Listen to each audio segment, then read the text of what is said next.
दोस्तों, स्वागत है आपका आज की हमारी इस वीडियो में, जिसमें हम बताएंगे डेली यूजेस के हिसाब से। पिछली वीडियो थी हमारी डेली यूजेस के हिसाब से थी, जिसमें हमने बताया था कुछ डेली यूज़ में आने वाले ईडीएम फ्रेजेस के बारे में।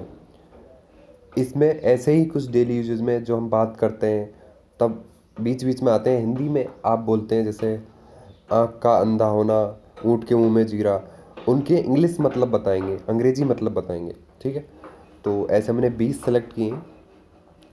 तो ऐसी श्रृंखला में हर वीडियो में हम इनको ले जाएंगे 500 ईडीएम फ्रेजेस तक। 500 ईडीएम फ्रेजेस कराए जाएंगे इस चैनल पर, और ये हो जाएंगे 20-500, मतलब 10 वीडियोस के आसपास में ये हो जाएंगे। ठीक है, तो शुरुआत करते हैं। पहला है a figure among cyphers. A figure है अमोंग साइफर्स, अंधों में काना राजा। आपने बहुत सुना होगा कि अंधों में काना राजा होना मतलब कोई एक आदमी है बहुत से लोगों में, वो ज़्यादा थोड़ा ज़्यादा उनसे, वो सब बुद्धू हैं, वो थोड़ा सा ज्ञान रखता है, तो हम उस जगह को कहते हैं कि अंधों में काना राजा वाली बात हो रही है। ठीक है, तो नेक्स्ट चलते हैं। नेक्स्ट है all is well that ends well. इसका मतलब ये है कि अंत भला सो भला, मतलब कोई काम चल रहा है, बीच में बहुत सारी परेशानी आई हैं, तो अंत में जाके सब ठीक ठाक हो जाएगा। तो दैट हम कह सकते हैं कि all is well that ends well, अंत भला सो भला। नेक्स्ट चलते हैं। He that is warm thinks all are so. इसका मतलब यह है कि आप सुखी तो जग सुखी। He that is warm thinks all are so. तो जैसे अगर आप सुखी हैं, आप स्वस्थ हैं, तो आपको पूरी दुनिया ऐसा लगेगा कि हाँ, सब कुछ अच्छा चल रहा है। ठीक है, तो यहाँ मतलब है आप सुखी तो जग सुखी। आप अगर स्वस्थ हैं तो सारी दुनिया आपके लिए स्वस्थ है। ठीक है, नेक्स्ट चलते हैं। Out of the frying pan into the fire. इसका मतलब यह है कि आम से टपका बगल में अटका, या एक हमारे आसपास चलती है पहाड़ से गिरा खजूर में अटका, ऐसे है ना। तो जगह के हिसाब से वो चीज़ें बदल जाती हैं। आम को खजूर हो जाता है, गिरेगा कहीं से और किसी में अटकेगा, ये हमेशा हर जगह होगा। तो इसका मतलब होता है इंग्लिश में, अंग्रेजी में ये मतलब होता है out of the frying pan into the fire. Frying pan जो होता है जिसमें हम फ्राई करते हैं, है ना, तो उससे रिलेट करके यहाँ बताया गया है। ठीक है, नेक्स्ट चलते हैं। Self praise is no recommendation. मतलब बहुत से लोग होते हैं खुद ही खुद बोले जा रहे हैं, अपनी बढ़ाई करे जा रहे हैं, तो उन लोगों को हम क्या बोलते हैं हिंदी में, अपने मुंह मियाँ मिट्ठू मत बनो, ऐसा कहते हैं। तो self praise is no recommendation, उसका कोई मतलब भी नहीं होता। तो उसके लिए इंग्लिश में ये ऐसे हमको इसको यूज़ करते हैं, है ना, हम ऐसे यूज़ करते हैं उसको, अपने मुंह में मियाँ मिट्ठू मत बनो, ऐसे। ठीक है, नेक्स्ट चलते हैं। हैस्ट मेक्स वेस्ट, हरी स्पॉइल्स करी। इसका मतलब यह है कि कोई जल्दबाजी में काम करते हैं तो क्या होता है, नुकसान होता है। जल्दबाजी में काम गलत हो जाता है। हरी स्पॉइल्स करी, हमने करी बनाई, है ना, सब्जी बनाने के लिए करी बनाई, जल्दबाजी कर दी, कुछ उल्टा सीधा हो गया। तो अंग्रेजी में बोलते हैं हैस्ट मेक्स वेस्ट, हरी स्पॉइल्स करी, स्लैश लगा हुआ है, मतलब या मतलब आगे दौड़ और पीछे चौड़ मतलब आगे तो दौड़ते जा रहे हैं और पीछे से साफ करते जा रहे हैं, देन इसका मतलब ये हो जाएगा। ठीक है, नेक्स्ट चलते हैं। Out of sight out of mind, आँख ओझल पहाड़ ओझल।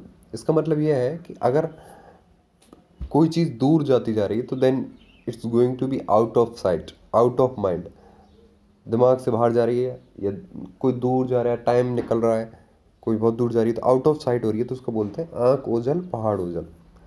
डाउन, नेक्स्ट चलते हैं। Necessity is the mother of invention. इसका क्या मतलब है, इसका मतलब यह है कि आवश्यकता आविष्कार की जननी होती है। Necessity is the mother of invention. कई बार क्या होता है कि किसी व्यक्ति को अगर सब कुछ मिल रहा है, देन वो कुछ नहीं करेगा। खाना अगर टाइम पे मिल रहा है तो खा लेगा, अगर किसी दिन उसको खाना नहीं मिला तो फिर वो जुगाड़ करेगा, कुछ ढूंढेगा, आटा पानी में लाएगा, पहले दिन तो ख़राब करेगा। ऐसे ही बहुत सी चीज़ें होती हैं, जैसे बल्ब का आविष्कार हुआ तो आवश्यकता थी कि कुछ ऐसा बने कि अपने आप जले, हमें कुछ ये जैसे लालटेन में हम माचिस जला के करते हैं ऐसा ना करना पड़े, ऑटोमेटिक जले। तो वहाँ आवश्यकता थी और उससे आविष्कार हो गया। देन इसलिए हम बोलते हैं कि आवश्यकता आविष्कार की जननी होती है। Then necessity is the mother of invention. ठीक है, नेक्स्ट चलते हैं। अ ब्लाइंड मैन इज नो जज of colours. A blind man is no जज ऑफ कलर्स, अंधा क्या जाने बसंत की बहार। तो जिस आदमी को उस चीज़ की वैल्यू नहीं पता, तो वो कैसे बताएगा कि ये क्या है, किस मतलब की है। ठीक है, वो तो यूँ कह देगा क्या बेकार चीज़ है। ऐसे ही एक इसी के संदर्भ में एक दूसरी चलती है, बंदर क्या जाने अदरक का स्वाद। वो भी इसी, ये जो इंग्लिश में जो ये सेंटेंस लिखा हुआ है इससे ही उसको जज करेंगे। Then a blind man is no जज ऑफ कलर्स। ठीक है, नेक्स्ट चलते हैं। तो blood is thicker than water, अपना अपना होता है, पराया पराया होता है। आगे नेक्स्ट चलते हैं। Handsome is that handsome does. Handsome is that handsome does, अच्छा वही जो अच्छा कार्य करे। सही बात है सर, अच्छा वही व्यक्ति है जो अच्छा काम करता है। ठीक, नेक्स्ट चलते हैं। Prevention is the better than cure, इलाज से परहेज अच्छा। तो अभी सबको पता है कोरोना वायरस चल रहा है, तो अगर हम प्रिवेंशन रखेंगे तो हमें क्योर की ज़रूरत नहीं पड़ेगी, है ना। तो प्रिवेंशन रखो, मास्क वगैरह लगाओ, सैनिटाइज करो, घर से निकलो मत। देन तो इलाज से परहेज अच्छा है। अगर आप सोच रहे हो कि आपको इलाज नहीं करवाना है तो परहेज कर लो। ठीक है, next. A drop of the ocean, मतलब किसी आदमी या किसी भी बहुत बड़ी कोई चीज़ है। जैसे समंदर होता है, समंदर में एक बूंद बहुत छोटा होता है, तो उसको हम हिंदी में बोलते हैं ऊँट के मुंह में जीरा। ठीक है, क्यों बोलते हैं कि ऊँट का मुंह बहुत बड़ा है, उसमें जीरा छोटा सा रख देंगे तो क्या हो जाएगा, a drop of the ocean. ठीक, नेक्स्ट चलते हैं।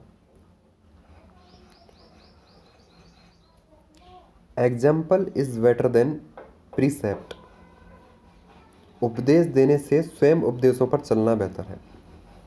तो क्या है, कुछ लोग क्या है उपदेश देते रहते हैं और खुद उन पर नहीं चलते। तो यहाँ ये कहना चाह रहे हैं कि उपदेश देने से स्वयं उपदेशों पर चलना ज़्यादा बेहतर है। Example is better than precept. It it takes to make a रॉ और केरल, एक हाथ से ताली नहीं बजती। कोई भी चीज़ अगर हमें करनी है तो दो दो चीज़ ज़रूरी होना है।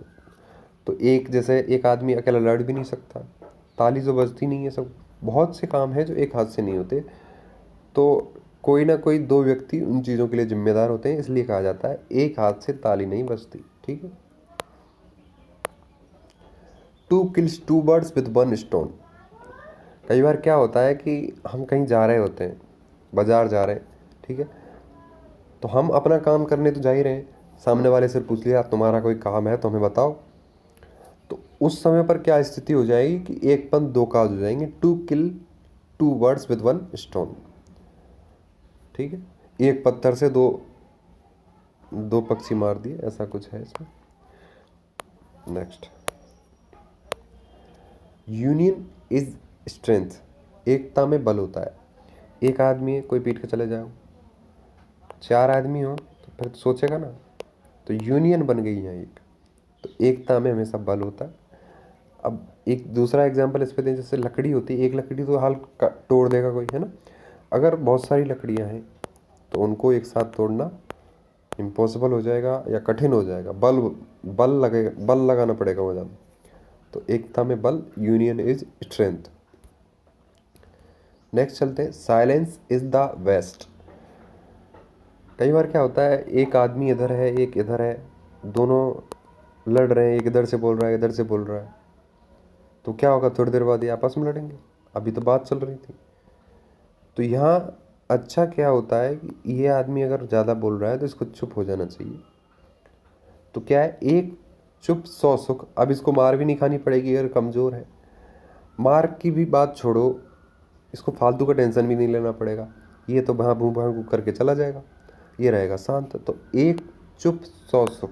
ठीक है, कई बार आदमी गलत जगह पे गलत बात बोल देता है, तो वो भी अगर वहाँ चुप रहे तो वो समस्या उसके लिए नहीं हो। तो एक चुप 100 सुख। ठीक है। अ सिंगल सीप इन्फेक्ट्स द होल फ्लॉक्स। एक गंदी मछली सारे तालाब को गंदा कर देती है। कैसे करती है गंदा? कि कोई ग्रुप है, यहाँ बहुत सारे अच्छे लोग रहते हैं, और एक रहता है कमीना आदमी, तो ये क्या है, इसको भड़काएगा, इसको इससे लड़वाएगा, इसको इससे लड़वाएगा, इससे इसको लड़वाएगा। तो क्या हो जाएगा, ये पूरा अखाड़ा बन जाएगा, लड़ेंगे इसमें से। तो एक गंदी मछली, एक आदमी था जो गंदा था, उसने मछली रिप्रेजेंट कर रही है उसको, तो ये पूरा तालाब जो घर है उसको बर्बाद कर दिया। तो एक गंदी मछली, अ सिंगल सीप इन्फेक्ट्स द होल फ्लॉक्स। फ्लॉक मतलब होता है जो सीप भेड़ जो होती हैं उनका ग्रुप। सीप तो भेड़ होती है, इनफैक्ट। ठीक है, नेक्स्ट चलते हैं। मच क्राई लिटिल वूल। ऊंची दुकान फीका भगवान। कुछ लोग हैं हल्ला मचा रहे हैं, हमारे यहाँ ये सामान मिलता है, ये मिलता है, और अंदर जाके देखो तो कुछ नहीं।